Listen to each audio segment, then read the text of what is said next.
আসমানি হেসেই যাচ্ছে। ফরহাদ তাকিয়ে আছে। সে কিছুই বুঝতে পারছে না। আসমানি তো হাসছে কেন? এই শোনো, চলো তো কিছু ক্যাসেটের দোকান থেকে ভালো ভালো ক্যাসেট কিনি। মাইক্রোবাসওয়ালার হিন্দি গান শুনতে শুনতে কান ঝালাপালা। চলো কিনি। তুমি অঙ্ক স্যারদের মতো মুখ করে আছো কেন? শরীর ভালো লাগছে না, পেট ব্যথা করছে। পুপু? পুপু মানে? পুপু মানে হাগু? হুম হুম হুম। এরকম অবাক হয়ে তাকাচ্ছ কেন? আমি তোমার বউ, আমি যা ইচ্ছা বলতে পারি। হাগু খুবই ভদ্র শব্দ। আমি এর চেয়ে অনেক ভয়ঙ্কর ভয়ঙ্কর শব্দ জানি। যথাসময়ে বলবো। রাগ করলেও লাভ নেই। রাগ করব না। পেটে ব্যথা কি বেশি? হুম। পেট ব্যথা ছাড়াও তুমি অন্য কোনো একটা কারণে খুবই দুশ্চিন্তা করছো। সেটা কি বলতো? ফরহাদ ছোট্ট করে নিঃশ্বাস ফেলল। চাকরির সমস্যার কথাটা আসমানিকে বলা কি ঠিক হবে? ফরহাদ বুঝতে পারছে না। মেয়েটা এত আনন্দে আছে, তার আনন্দ নষ্ট করা খুবই অনুচিত হবে। ব্যাপারটা গোপন করে যাওয়াও ঠিক হবে না। সরাসরি না বলে অন্যভাবে বলা দরকার। বিয়েটা পিছাতে হবে। আসমানি, বলো। ভাবছি চাকরিটা ছেড়ে দেব। কেন? ঘোরাঘুরির চাকরি ভালো লাগে না। আজ রংপুর তো কাল চাঁদপুর। বেতন এমন কিছু না। আমি থাকবো মফস্বলে, তুমি থাকবে ঢাকায়। আমি ঢাকায় থাকবো তোমাকে কে বলেছে? আমি তোমার সঙ্গে সঙ্গে যাব। তুমি যেখানে আমিও সেখানে। পাগল হয়েছো? আমি যেসব হোটেলে থাকি সেসব হোটেলে ঢুকবেই না তুমি। সব সময় যে হোটেলে থাকি এমনও না। মাঝে মাঝে স্টেশন। আমি ঢাকায় থাকবো তোমাকে কে বলেছে? আমি তোমার সঙ্গে সঙ্গে থাকবো। তুমি যেখানে আমিও সেখানে। পাগল হয়েছো? আমি যেসব হোটেলে থাকি তুমি সেসব হোটেলে ঢুকবেই না। সবসময় যে হোটেলে থাকি তাও না। মাঝে মাঝে স্টেশনের বেঞ্চিতে শুয়ে রাত কাটিয়ে দিই। সে তো আরো ইন্টারেস্টিং। এক্সাইটিং ব্যাপার। দুজন স্টেশনের বেঞ্চিতে বসে গুটুর গুটুর করে গল্প করব। তুমি স্টেশনের টি স্টল থেকে এক কাপ চা নিয়ে আসবে, আমরা দুজন সেই চা ভাগাভাগি করে খাবো। চিন্তা করতে তোমার কাছে যতটা ইন্টারেস্টিং লাগছে, বাস্তব কিন্তু তেমন ইন্টারেস্টিং না। ইন্টারেস্টিং ভাবলেই ইন্টারেস্টিং, আর বোরিং ভাবলেই বোরিং। ও, এরকম বিশ্রীভাবেও বললে কেন? বিশ্রীভাবে বলেছি? খুবই বিশ্রীভাবে বলেছ। তোমার ও বলা শুনে মনে হচ্ছে তোমার পেটের ব্যথা শেষ পর্যায়ে গিয়েছে এবং তুমি প্যান্টে পুপু দিয়েছ। ফরহাদ তাকিয়ে আছে। আসমানি হাসি থামিয়ে বলল, অনেক ফাজলামি করছি, আর করব না। চলো, সুন্দর দেখে কিছু ক্যাসেট কিনি। সর্বশেষ অস্বস্তিকর জিজ্ঞাসা, পেটের ব্যথা কমেছে? হুম। আচ্ছা, আজ আমার এত আনন্দ লাগছে কেন? আমার ঠিক এই মুহূর্তে কি ইচ্ছা করছে জানো? না, কি ইচ্ছা করছে? ইচ্ছা করছে মাইকের দোকান থেকে একটা মাইক ভাড়া করতে। সেই মাইকটা পিকনিক পার্টির বাসে যেমন করে ছাদের উপর ফিট করে, তেমন করে আমাদের মাইক্রোবাসের সাথে ফিট করব। আমাদের মাইক্রোবাস চলবে, আমাদের পছন্দের গানগুলি সব বাজবে। মাঝে মাঝে আমি একটা ঘোষণা দেব। আমি বলবো, ঢাকা নগরবাসী, আমার নাম আসমানি। আমার পাশে যে যুবক বসে আছে তার নাম ফরহাদ। আমরা আগামী শুক্রবার বিয়ে করছি। আমাদের বিয়েতে আপনাদের সবার নিমন্ত্রণ। কোনো গিফট আনতে হবে না। তবে খালি হাতে যেহেতু আসতে আপনাদের লজ্জা লাগবে, আপনারা ইচ্ছা করলে একটা করে বেলি ফুলের মালা আনতে পারেন। বেলি ফুল আমার খুবই পছন্দের ফুল। ফরহাদ অবাক হয়ে তাকাচ্ছে। আসমানির এই রূপের সঙ্গে তার পরিচয় ছিল না। সে হাসিখুশি ধরনের মেয়ে, মজা করে কথা বলতে পারে। আবেগ উচ্ছ্বাস সবই পরিমিতির মধ্যে এতদিন পর্যন্ত এইরকমই ধারণা ছিল তার। আজ ধারণা পাল্টে যাচ্ছে। একটা মানুষের ভেতর ৩-৪টা মানুষ বাস করে। বিচিত্র পরিবেশে বিভিন্ন জন বের হয়ে আসে। আসমানির ক্ষেত্রেও তাই হচ্ছে।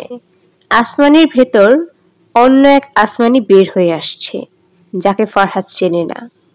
আসমানি বলল, তুমি দয়া করে আমার কপালে হাত দিয়ে দেখো তো, আমার জ্বর কিনা। কপালে হাত দিয়ে ফরহাদ চমকে উঠল। অনেক জ্বর। আসমানি ক্লান্ত গলায় বলল, জ্বরটা অনেকক্ষণ ধরে টের পাচ্ছিলাম। যতক্ষণ পেরেছি অগ্রাহ্য করেছি। এখন আর পারছি না। চলো বাসায় চলে যাই। চলো। আসমানি ছোট্ট করে একটা নিঃশ্বাস ফেলে বলল, তোমাকে একটা ট্রিক্স শিখিয়ে দিচ্ছি। তুমি যখনই দেখবে আমি হড়বড় করে কথা বলছি, তখন বুঝবে আমার জ্বর আসছে। তোমার কি প্রায় জ্বর আসে? হুম। একবার তো ডাক্তাররা সন্দেহ করলো ব্লাড ক্যান্সার। নানান টেস্ট ফেস্ট করলো, তারপর দেখা গেল ব্লাড ক্যান্সার না। আমার মনটা খুবই খারাপ হয়ে গেল। কেন? ব্লাড ক্যান্সার হলে সবাইকে বড় গলায় বলতে পারতাম, তখন আমার সঙ্গে সবাই অন্যরকম করে কথা বলতো। সবাই ভাবতো, আহারে, মেয়েটা আর মাত্র কয়েকদিনই তো বাঁচবে। মরবিড ধরনের কথা বন্ধ করতো। ওকে, বন্ধ করলাম। আচ্ছা, আমার একটা প্রশ্নের সত্যি উত্তর দাও তো। তোমার কি অফিসে চাকরি নিয়ে কোনো সমস্যা হয়েছে? হঠাৎ এই কথা জিজ্ঞেস করছো কেন? আসমানি বলল, তুমি 5 মিনিটের কথা বলে অফিসে গেলে, 11 মিনিট 30 সেকেন্ড পর ফিরে আসলে, তোমার মুখ ছাই বর্ণ। এরপর থেকে লক্ষ্য করছি তুমি কিছুতেই মন বসাতে পারছো না। তারপর কোনো কথা নেই বার্তা নেই বললে এই চাকরিটা তুমি ছেড়ে দিতে চাচ্ছ। দুয়ে দুয়ে মিলিয়ে আমি 4 করেছি। আমার অনেক বুদ্ধি। তাই তো দেখছি। তোমার যে চাকরি চলে গেছে, এই খবরটা ভুলেও আমাদের বাসার কাউকে জানাবে না। তাহলে আমাকে মামা জাহা জাহাজের সঙ্গে বিয়ে দিয়ে দিবে। তোমার সঙ্গে বিয়েটাকে হয়ে যাক, তারপর যা ইচ্ছা হোক। কপালে হাত দিয়ে দেখো তো। আমার মনে হয় জ্বর আরো বেড়েছে। হ্যাঁ, বেড়েছে।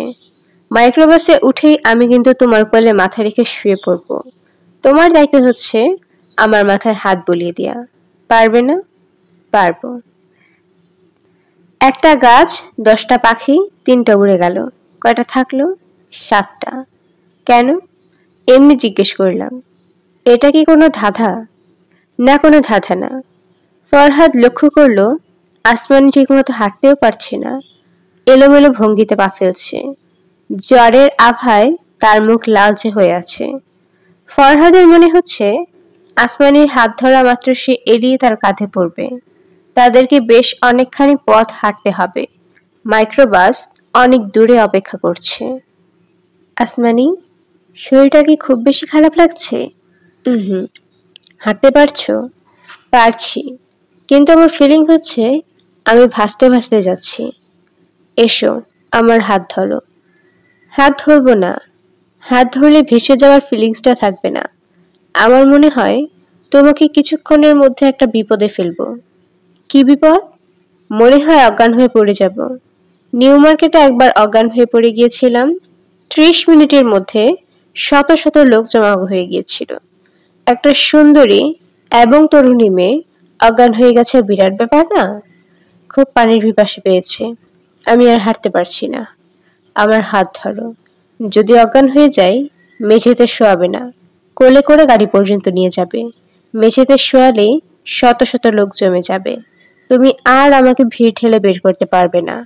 বুঝতে পারছো? পারছি। আমাকে কোলে করে গাড়ি পর্যন্ত নিতে পারবে? আমার ওজন বেশি না, 89 পাউন্ডস। খুবই পানির পিপাসা পেয়েছে। তুমি গাড়িতে উঠেই ঠান্ডা 1 বোতল পানি কিনে আনবে। বড় বোতল আনবে না, ছোট বোতল আনবে, যাতে আমি একাই পুরো বোতল শেষ করতে পারি। এত কথা বলছো কেন? যাতে অজ্ঞান হয়ে না যাই, এজন্য এত কথা বলছি। অজ্ঞান না হবার অনেক কৌশল আছে। একটা কৌশল হলো প্রচুর কথা বলা এবং কথার ফাঁকে ফাঁকে বড় বড় করে নিঃশ্বাস নেয়া, যাতে ব্রেইনে অক্সিজেন সাপ্লাই বেশি থাকে। ফরহাদ আসমানের একটা হাত নিজের কাঁধে তুলে নিয়েছে, কোমরে ধরেছে শক্ত করে। লোক তাকিয়ে দেখছে। দেখুক। এই শুনছো? তোমাকে একটা হিন্টস দেব? দরকার নেই। খুব সহজ ধাঁধা, পানির মতো সহজ। এই শোনো, আমার প্রচন্ড পানির পিপাসা হচ্ছে। পানির ব্যবস্থা করছি। আচ্ছা, এই প্রশ্নটা পারবে? চেয়ারের বাংলা হলো কেদারা। টেবিলের বাংলা কি? জানি না। কেউ বলতে পারে না, শুধু কণা পেরেছিল। কণা চিনেছ? আমার বান্ধবী। তুমি তাকে দেখোনি। অতি ভালো মেয়ে। তুমি টেবিলের বাংলা জানো না সত্যি? না, টেবিলের বাংলা হলো মেজ। এই শুনছো, তোমাকে একটু হিন্টস দেব? দরকার নেই, খুব সহজ ধাঁধা, পানির মতো সহজ। এই শোনো, আমার প্রচন্ড পানির পিপাসা হচ্ছে, পানির ব্যবস্থা করছি। আচ্ছা, এই প্রশ্নটা পারবে? চেয়ারের বাংলা হলো কেদারা, টেবিলের বাংলা কি?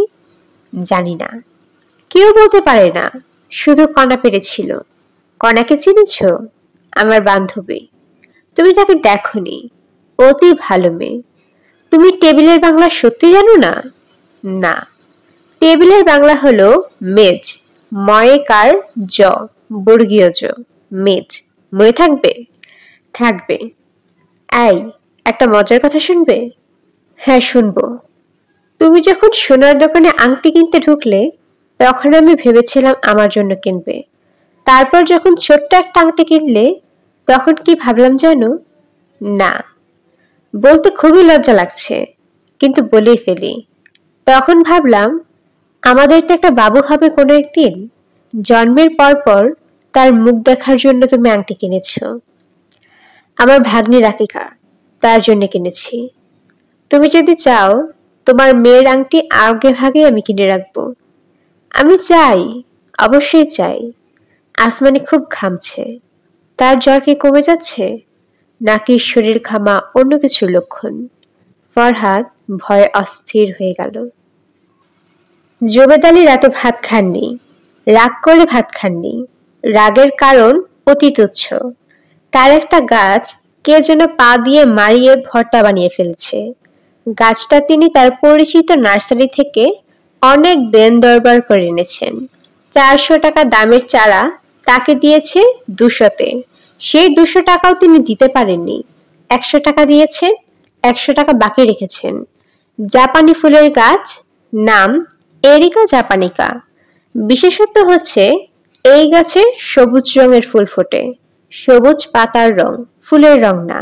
সে কারণেই সবুজ ফুল অসম্ভব সুন্দর হবার কথা। তিনি কল্পনায় ফুল দেখতেন, বাস্তবে আর দেখা হলো না। তার এই শখের চারাটার উপর কে যেন অনেকক্ষণ দাঁড়িয়েছিল। শুধু যে দাঁড়িয়েছিল তা না, দাঁড়িয়ে দাঁড়িয়ে সিগারেট খেয়েছে। সিগারেটের টুকরা তিনি কাছেই পেয়েছেন। কাজটা কে করেছে এখনো বুঝতে পারছেন না। তার সন্দেহ ছোট ছেলে মঞ্জুর উপর।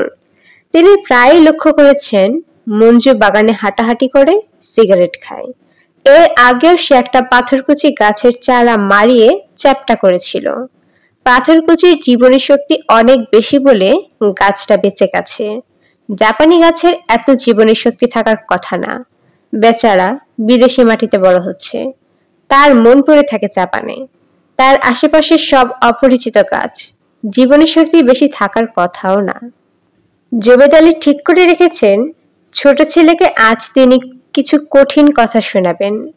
এমন কিছু কঠিন কথা যা এ ছেলে অনেকদিন শোনেননি।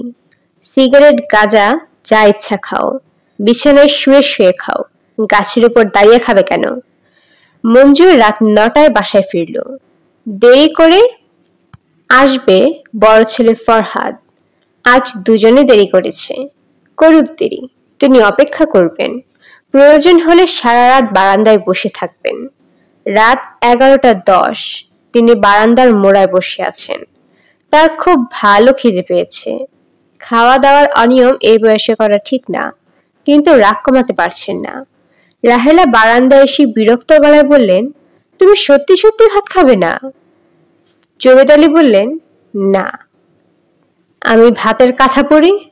যত বয়স হচ্ছে তুমি তত পোলাপান হয়ে যাচ্ছ। ভাত খাবে না কেন? খিদে নাই। একটা গাছ মরে গেছে, তাতে কি হয়েছে? মানুষ মরে যায় আর গাছ। আসো ভাত খাও। বললাম তো খাবো না। আমি কিন্তু ভাতে পানি ঢেলে ফেলবো। যা ইচ্ছে তাই করো। লোকে বলে না, বুড়ো হলে মানুষের ভীমরতি হয়, তোমার ভীমরতি হচ্ছে। ভালো, আমি কিন্তু আর সাদাসাদি করতে আসবো না। বললাম তো, আসার দরকার নাই। আচ্ছা, এই শেষ। আচ্ছা। এই বৃক্ষপ্রীতি জোবেদ আলীর আগে ছিল না। রিটায়ার করার পর হয়েছে। যত দিন যাচ্ছে ব্যাপারটা তত বাড়ছে।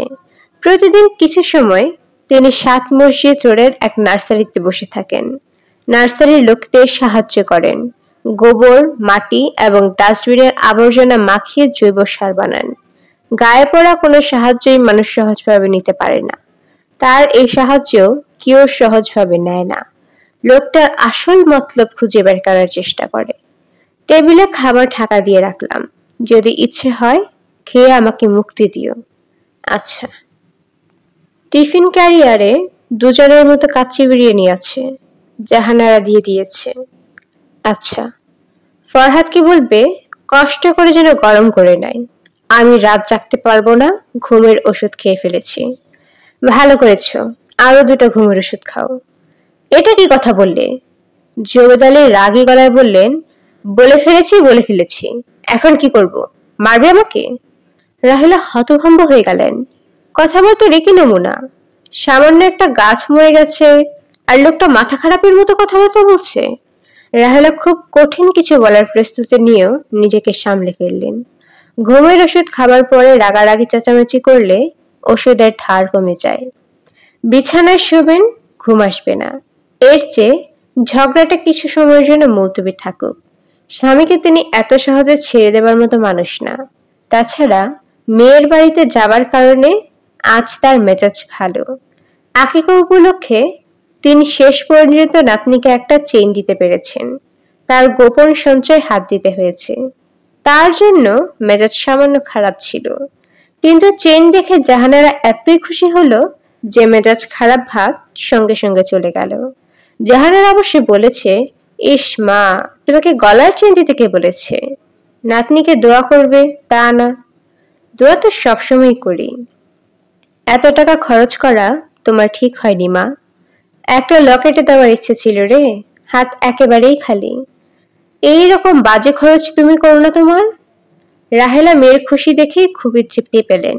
ভাগ্যিস আংটিটা না কিনে শেষ মুহূর্তে সোনার চেন কিনেছিলেন। না কিনলে খুবই বোকামো হতো। জাহানারা বলল, তোমার জামাই মেয়ের আকিকা উপলক্ষে আমাকে কি দিয়েছে দেখো মা। 2টো বালা বানিয়ে দিয়েছে, এক একটা 1 ভরি করে। ডিজাইন আমার পছন্দ হয়নি, কিন্তু আমি কিছু বলিনি। বেচারা শখ করে কিনেছে। কই, ডিজাইন তো আমার কাছে সুন্দর লাগছে। সবাই সুন্দর বলছে, কিন্তু আমার কাছে ওল্ড ফ্যাশন মনে হচ্ছে। তাছাড়া বালা পরলে বয়স বেশি বেশি লাগে। আমি এগুলি ভাঙিয়ে পাতলা করে 4টা চুড়ি বানাবো, সবসময় পরা যায় এমন চুড়ি। ভুলেও এই কাজ করবি না, জামাই জানতে পারলে মনে কষ্ট পাবে। ও জানতেই পারবে না, 1 মাস পরে নিজেই ভুলে যাবে যে আমাকে বালা দিয়েছিল। জামাইয়ের ব্যবসা কি ভালো যাচ্ছে নাকি? ওদের তো মা অনেক রকম ব্যবসা, একটা খারাপ গেলে অন্যটা ভালো যায়। তুমি এসেছো খুব ভালো হয়েছে। তোমার সঙ্গে আমার খুবই জরুরি কিছু কথা আছে। কি কথা? এখন না, খাওয়া দাওয়া শেষ হোক তারপর বলবো। মুখ এমন শুকনো করে ফেলেছ কেন? খারাপ কিছু না, খুব ভালো একটা ব্যাপার আছে। তোমার জামাই আমাকে বলেছে তোমার সঙ্গে কথা বলতে। কাজেই আমি যা বলবো সেটা হলো অফিসিয়াল। এখনই বল। আমার হাত পা কাঁপছে। হাত পা কাঁপাতে হবে না মা, বললাম তো, ভালো খবর। জাহানারা রহস্যময় ভঙ্গিতে হাসলো। রাহেলা মেয়ের হাসি দেখেও তেমন একটা স্বস্তি পেলেন না। তার জীবনে ভালো কিছু ঘটতে পারে এই বৌদি নষ্ট হয়ে গেছে তার। তার জীবনটা এমন এক পর্যায়ে চলে এসেছে, এখন ঘটনা মানেই দুর্ঘটনা, স্বপ্ন মানেই দুঃস্বপ্ন। রাহেলা দুশ্চিন্তা নিয়ে সময় কাটাতে লাগলেন। নাতনির আকিকা উপলক্ষে 300-400 লোককে দাওয়াত করা হয়েছে। প্যান্ডেল খাটানো হয়েছে, বিয়ে বাড়ি বাড়ি একটা ভাব আছে। রাতে কি আবার কাওয়ালি হবে? বাচ্চু কাওয়ালকে খবর দেয়া হয়েছে। রাহেলার খুব ইচ্ছা হচ্ছে কাওয়ালি দেখে যাওয়া। রাত বেশি হলেও সমস্যা হবে না, জামাইদের গাড়ি আছে। শাশুড়িকে জামাই নিশ্চয়ই নামিয়ে দিয়ে যাবে। কাওয়ালির আসর থেকে জাহানারা মাকে উঠিয়ে নিয়ে নিজের ঘরে ঢুকে দরজা বন্ধ করে দিল। রাহেলার বুক ধারাস করতে লাগলো। জাহানারা গলা নামিয়ে বলল, মা, আমার ননদকে তুমি দেখেছো? নাম রানী, দেখেছো না? রাহেলা বললেন, হুম। খুব সুন্দর মেয়ে না? রাহেলা আবারও ক্ষীণ স্বরে বললেন,